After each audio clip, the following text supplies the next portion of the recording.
અને કાંઈ પણ ધરાવવાનું દક્ષિણા ભલે તમે 1 જ રૂપિયો મૂકો, વ્યવહારમાં આપણે 1 રૂપિયો ચાલે છે એટલા માટે 25 પૈસા નથી ચાલતા એટલે તમે એમ કહીએ કે 25 પૈસા જ મૂકજો, પણ 1 રૂપિયાથી સ્ટાર્ટ થાય છે એટલે ભલે 1 રૂપિયો હોય 1 રૂપિયો પણ ભગવાનના ચરણોમાં રાખવાનો.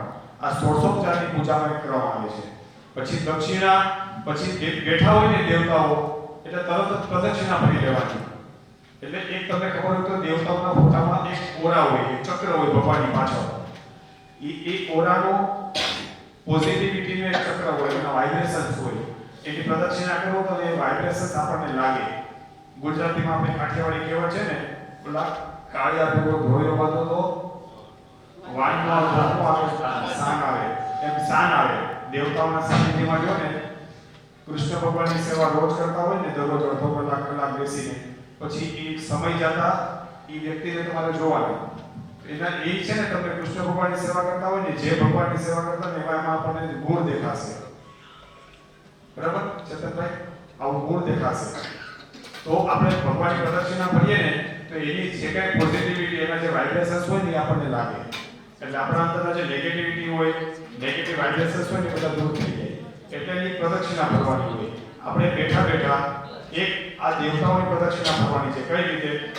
મનમાં ભાવ કરવાનો કે ગણપતિ બાપા બેઠા છે ને આપણે પ્રદક્ષિણા કરીએ છીએ, એમ આમ હાથ ધરાવવાનો છે ક્લોકવાઇઝ. યાની કારણી ચ પાપાની જન્માંતર કૃતાની ચ પાણી સર્વાણી નશ્યત પ્રદક્ષિણા. પછી દેવતાઓને સારું લાગે એટલા માટે ભગવાનની સ્તુતિ કરવાની. એટલા બધા ભગવાનની સ્તુતિ આપણે કરવાની એક સાથે. ઓમ યમ બ્રહ્મા વરુણેન્દ્ર રુદ્રમંતસ્તુનમંતિ દિવ્યે સ્તવે વેદે સંકપદં કર્મોપનિષદે ગાયન્તિ યમ સામગા ધ્યાનામસ્તિ તદગતે મનસા પશ્યन्ति यं योगिनो यस्यान्तं विदुषुराष्ट्रगणा देवाय तस्मै नमः। भूर्भुवस्वक्षमायाचनपूर्वक दक्षिणां प्रदक्षिणां नमस्कारान् समर्पयामि नमस्करोमि च। ओम હવે જળની ચમચી વડો આ દેવતાઓની જે પૂજા કરી એ આપણે દેવતાઓને પછી અર્પણ કરીએ. આનું જે કંઈ પુણ્ય મળે ને જે કાંઈ ફળ તમારે રિટર્ન આપવાનું હોય એ બધું તમે જાણો છો અને યોગ્ય સમય તમે આપી દેજો.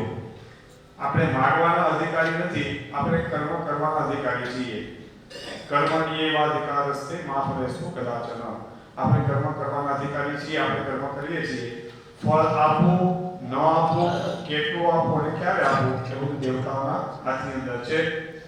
આપણે કરેલી પૂજા દેવતાઓને આપણે અર્પણ કરીએ. બધા બોલો અને ન કૃત પૂજનેન પરમેશ્વર આવાહિત દેવી દેવતા પ્રિયતાન નમઃ. જન્મદ્રવ્ય પ્રિયતાન નમઃ. આપણા કુળદેવીને નમસ્કાર કરી લેજો. ઓમ સર્વ સ્વરૂપે સર્વેશે સર્વશક્તિ સમન્વિતે ભયસ્ત્રાય દેવી દુર્ગે દેવી નમોસ્તુતે. માતાજીની કૃપા થઈ કે આ કાનુડો આવે એની પહેલા ઓલી અષ્ટશક્તિ કંસ જે મારવા ગયો હાથમાંથી છટકી અને પછી આકાશમાં જઈને બોલી કે હે દુષ્ટ તું મને શું મારીશ? એમ કુળદેવી માં આ કાનુડો આવે એની પહેલા ગળે આવી ગયા. ઓલા ફોટો રાખ્યો ત્યાં ઠાકોરજી પાસે. એટલે કુળદેવી માતાજીને વંદન કરો. નમસ્કાર સમર્પયામિ. આપણા પૂર્વજોને માંથી નમસ્કાર કરી જાઓ, યમેશા વંદન કરી જાઓ.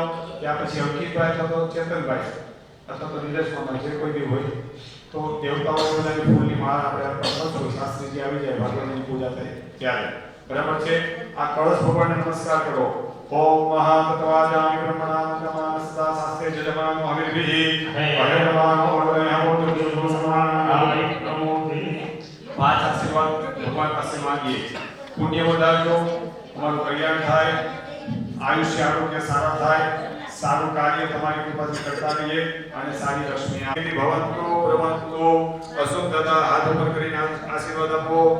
ઓમ અસ્તુ પુણ્યાહમ અસ્તુ કલ્યાણમ કર્મોદ્યતામ આયુષ્મતે સ્વસ્તિ અસ્તુ શ્રી.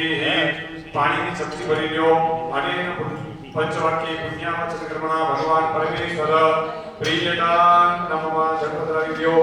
બોલીએ શ્રી ગણપતિ ગજાનન મહારાજ કી જય. कनकेश्वरी माता की जय. लक्ष्मी नारायण भगवान की जय. પિતૃનારાયણ દેવ સદગુરુ દેવ નમઃ પાર્વતી પતયે